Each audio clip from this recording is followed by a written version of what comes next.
What's going on? It's Ash here coming at you today in Clash Royale. I hope this video finds you guys doing well today. Today we're going to take a look at a deck that it's been a long time since I shared, but you can see Sasaa #1 and Jay Kay #2 in yesterday's 1K tournament. By the way, guys, if you haven't joined my Discord server, go ahead and do so. You'll get notifications for giveaways, which I host weekly, as well as 10K tournaments.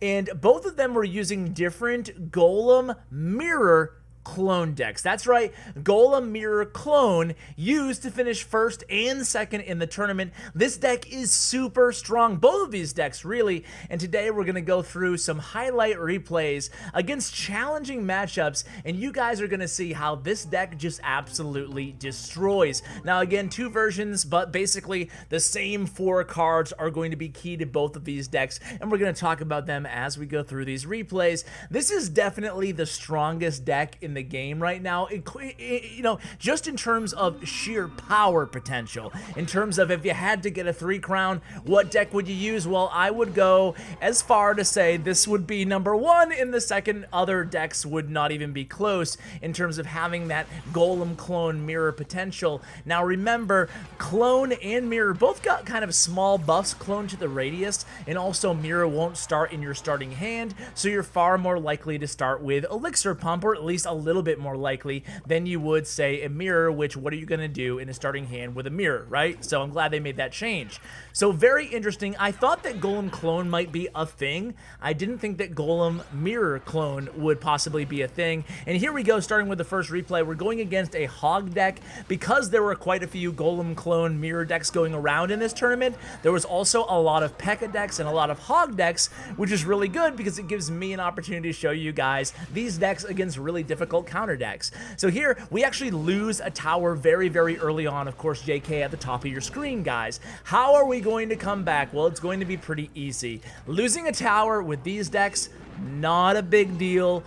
You know, if losing a tower with a normal Golem deck isn't a big deal, this is, you know, threefold in terms of how much you could really care less about defending against a tower. It's all about pumping up early game and then executing one mammoth monster push using your clone, using your mirror, depending on the matchup to support your push, mirroring the important support cards, and then just the final clone once you have a ton of troops like this. Like, what is the opponent going to do? It's frustrating, but these matches go by fast, guys, because I think they're all 3 crowns. At least they feel that way, and we're going to start off against that one. JK absolutely just dominating. Now, there's no damage spell, excuse me, in JK's deck, so if you prefer having a poison, we'll go ahead and watch the next replay. There has log and poison in it, and it gives you a little bit more flexibility, but JK's deck, there's no doubt about it, is just the most powerful of the two in terms of just sheer power,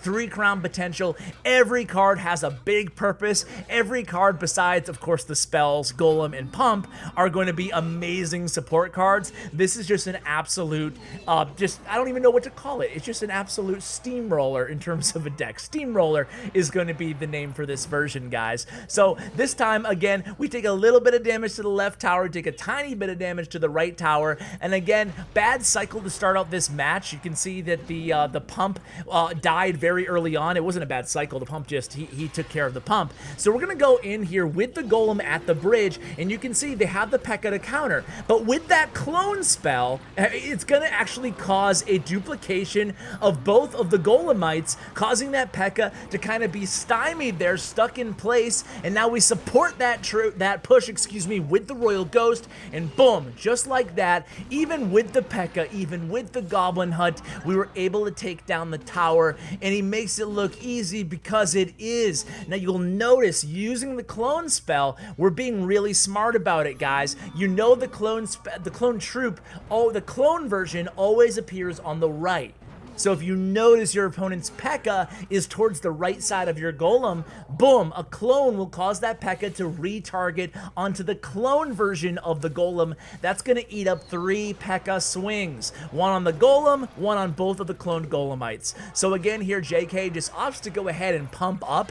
At this point in the match, I mean, it's going to be overkill here. And you're going to see when he has a 1 tower down situation, JK always says, no, thank you very much. I'll go for the 3 crown. I'll go for the king tower. So here it goes. It's the golem in the right lane. There's not going to be anything that can stop this push. Even with Zappies, Royal Ghost, P.E.K.K.A. Again, guys, I'm trying to pick examples that show the most difficult matchups and how easy they can be using these decks. And I don't know, is it going to be competitively viable? I don't know. But there's no reason why it can't be. Look at this. I mean, this is insane. Tommy Gun YouTube Jr. is going down here. And look at how fast that King Tower bleeds away the HP. Oh, God. Man, make sure you check out the links to these decks, by the way, in the description below. Guys, as we go into the next replay here, and you can see they shared everything. These guys dominated the tournament. They shared all of their matches. As we watch this replay against Moose King, who's playing Bridge Spam with the Dark Prince in for the Night Witch, and of course the newer version of Bridge Spam. You guys know it, not the Vietnam version, but no Night Witch, Dark Prince, Inferno Dragon for the Golem, and you're going to see how easy this is going to be again by Jay Kay, and nothing against Moose King or any of the opponents here at all. You know, a lot of these guys are great players, 19 and 20 game winners, but you know, this deck is just so incredibly difficult to defend against. And you can see early on here, we're making contact with the Battle Ram and the Dark Prince on our right tower. We're able to keep that tower alive using just the Wizard, so again, a positive elixir trade for us, considering we're using our Princess's tower as a resource.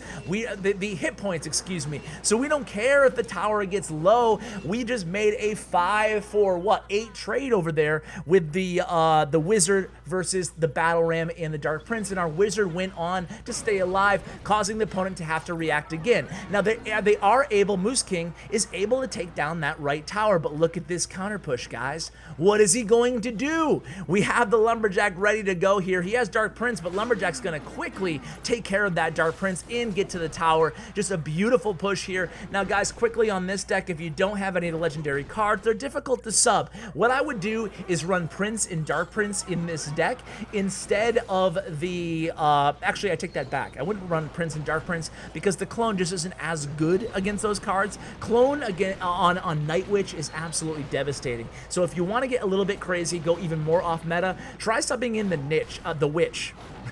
Something that actually, I wish I edited, something that actually spawns units. And here you go with 58 HP left. We're just going to go ahead and easily be able to take this tower down, baby. And there it is. Tower down, another 3 crown for Jay Kay. Another match, another 3 crown. What about the Lumberjack? Lumberjack, I would go ahead and sub in. There's some flexibility in that spot, but I wouldn't mind subbing in, maybe even going crazy and adding in a rage spell, or adding in a mini P.E.K.K.A. is your safer bet. Of course, Dark Prince as well. You know the support cards that naturally kind of fit in Golem decks. Don't be afraid to add them in for the legendary cards. Now this deck, this is the other version played by Sasaa again, and this is going to be the more free-to-play friendly version of the two.